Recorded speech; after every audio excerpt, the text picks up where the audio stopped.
اللہم صلی علی سیدنا محمد وعلی آل سیدنا محمد وبارک وسلم۔ قرآن و حدیث کی روشنی میں رسول اللہ صلی اللہ علیہ وسلم نے فرمایا، جو شخص لا حول ولا قوت الا باللہ پڑھے گا تو یہ 99 مرض کی دوا ہے، جس میں سب سے چھوٹی بیماری رنج و غم ہے۔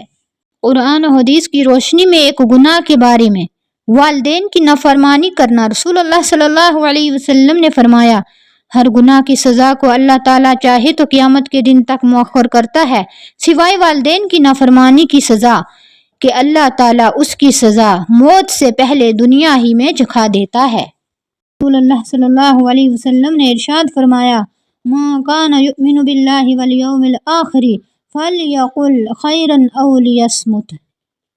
جو شخص اللہ تعالیٰ اور آخرت کے دن پر ایمان رکھتا ہے، اسے چاہیے کہ اچھی بات کہے یا چپ رہے۔